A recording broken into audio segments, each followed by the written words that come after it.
You're welcome back to Channel Sport this morning. We're still doing a review of day one of the Channel's Under-17 Track and Field Classics, which started yesterday at the Lagos, at the Teslim Balogun Stadium in Surulere, Lagos. One more, the same guy. We've already spoken about him already today, Laulu Olatunde. He was involved in the long jump final as well, and surprise, surprise, he won that race, that jump, with 6.49 meters, and that was enough to see him finish on top of the podium. And yeah, I mean, you mentioned Carl Lewis earlier. Carl Lewis, sprinter, jumper extraordinaire, won medals in those two events, and so there's not there's no reason why this guy Laulu can't do those two events and prosper and succeed. And we saw a tip of the iceberg yesterday when he jumped 6 points. Exactly, just the very first one. That's quite remarkable for the young lad. And he said, look, what I like about the things I'm hearing is the understanding of the process. The young man already understands scheduling. And he knows that, look, I have to do this one. When I'm done with this, I'll go and do this. Scheduling at this early age, then you have to pick your comparative advantage. And for him to still stay in the two, and also, I think he's also going to be involved in another event. They're 100 today. So, look, so he's looking for, what else can we say? He's looking for a clean sweep. It'll be very interesting to see if he manages to do that. That's Laulu Olatunde. Talk about wherever you are. And we talked about how if you have a bit of time on your hands, you can go to the stadium to support the athletes. I mean, if you finished from any of those schools, go out there, just give them moral support. And we saw examples of that yesterday. Obviously, the fans came out. A lot of students obviously came to support their fellow students, I imagine. And I can tell they had a great time watching, their compatriots and, their fellow students are, doing it and putting it down on the track and on the field. We also saw Shaye Ogunlewe as well, too, former national, multiple national 100 meters champion. He was there as well to support his alma mater, that's Atlantic Hall. And I imagine just seeing him around them, that's enough. It's motivation enough. Motivation for them. This guy I remember back in those days, football events, the former guys that used to attend school with you just come around and support, and it motivates. I mean, they've seen this guy do it at the highest level, and they want to emulate him. And for him to just come around, place his hand on their shoulders, tell them they can do it, probably give them some words of encouragement. Yes, it's going to inspire them, and not just for the ones from his alma mater. Every one of those kids participating in the Channel's track and field event. Exactly. Rubbing shoulders, in quote, with the former national 100 meters champion. Before we leave the Channel's track and field, let's just let's remind you of what to expect today. A little preview of the events that will happen today. On the second day, which happens to be the final day. Such a shame it's coming to an end already. You're going to see the 100 meters girls final. Of course, we'll be looking out for Alimat Alowole in that one. The 100 meters boys final, I'll be looking out for Laulu Olatunde, as well as defending champion Chemika Ogogo. Was very disappointed because he couldn't finish on the podium in the 200 meters. He talked about how he hadn't trained very well for this condition. We'll see if I can, dig really deep to, finish on the podium in the 100 meters boys final. There's also the high jump final for boys. There is also the 400 meters boys final, hurdles for girls and boys. You have the relays as well, to 4x400, 4x4, and 4x100, which is going to bring everything. That's the high points. The 100 meters and the relays. High point usually ends most athletics events. It's good. It's good. All right, can't wait. Because there's also going to be medal presentation, award of certifications at the end. You're likely going to see some of the pictures and most definitely. They were saying a lot of those pictures when we come back to do a comprehensive review of day one and day two of the Channel's Under-17 Track and Field Classic.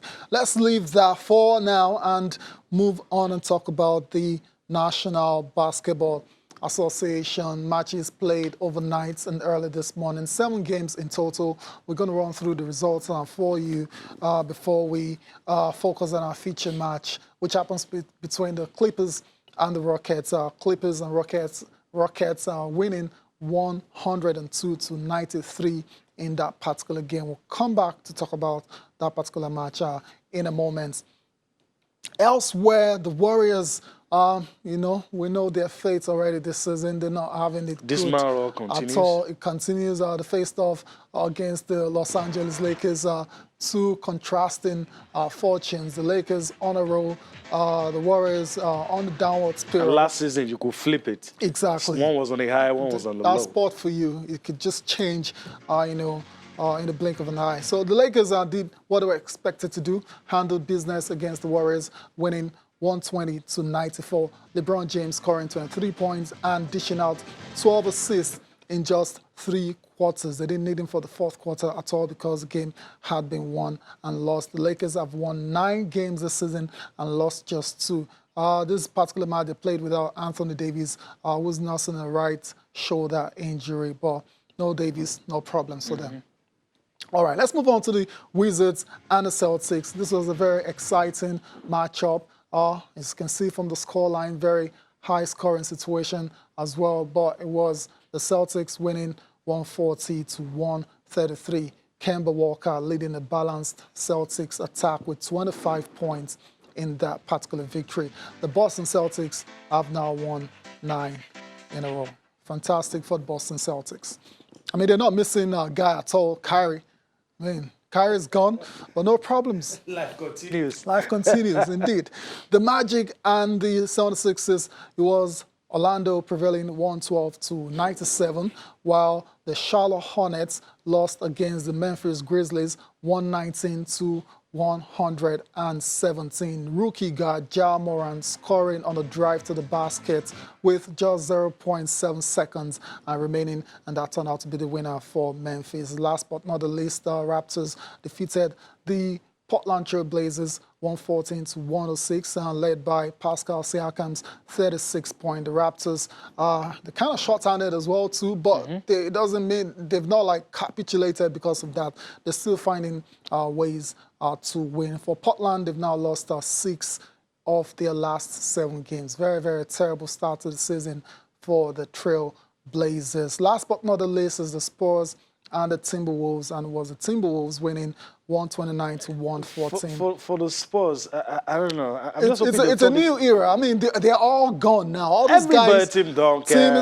Manu Ginobili is gone. Tony Parker is gone. Only thing we have left now is the coach, Greg Popovich. And I imagine he's not liking it right now because it's Probably been an almighty not this season, struggle. maybe next. I don't know, but I they just need hope they pick it up. Of course, a rebuild is definitely needed for that franchise. So let's see. Let's quickly just talk about a future match of the night. The Clippers and the Rockets.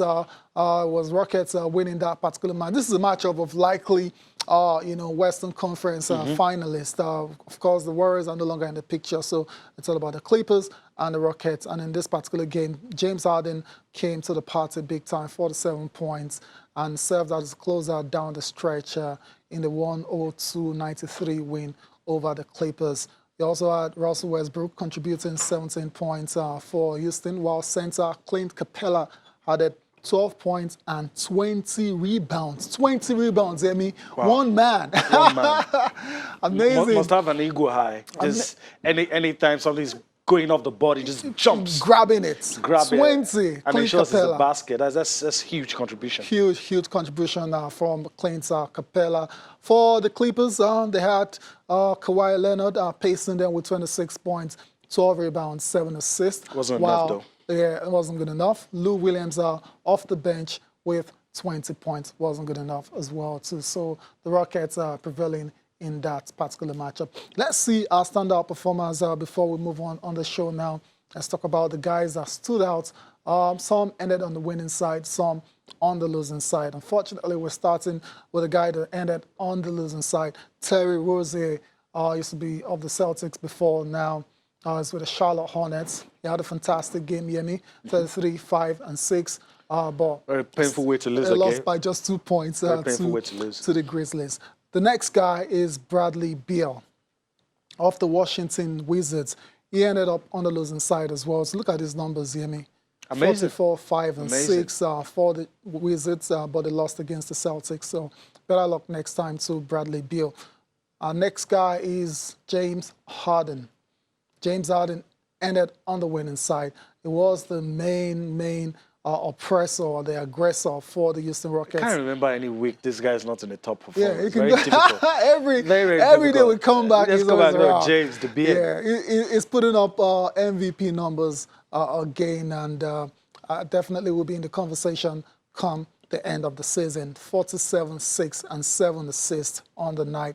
Andrew Wiggins, I'm so glad this guy is playing so well now. He's one of those guys that's been the butt of jokes in the NBA. He's been accused of not living up to the billing, to expectations, but is starting to show leadership qualities now for the Minnesota Timberwolves.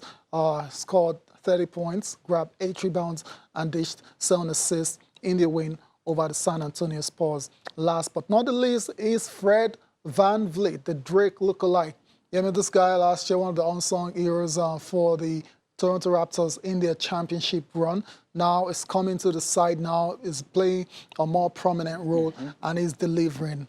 You know, sometimes you might be playing some little roles and you're playing. Then Big parts. Yeah, then when they put you like right there, you crumble under Just the pressure. take the shine. Exactly, you crumble Some under crumble, the pressure. some take the shine. He hasn't crumbled at all. Like it's just played like it's meant to play, and it was very Like fantastic. he's been doing that for a long time. Exactly. It was very fantastic for the Toronto Raptors as well, too, in their very, very impressive victory. Fred VanVleet and the other guys, take a bow wherever you are. When we talk about the Super Eagles of Nigeria and what happened in Uyo earlier, I was talking about a scare. Tayo said it doesn't really matter. It's the score line at the end of the day that really matters. At the end of the day, Super Eagles of Nigeria 2-1 victory over the Squirrels, and that's what history will remember. That's what we expected, a very, very difficult game, and it turned out exactly that way. That's a confirmation of the result. Nigeria going down to an early We talked strike, about this man, from Sessegnon, Stephen Sessegnon. that it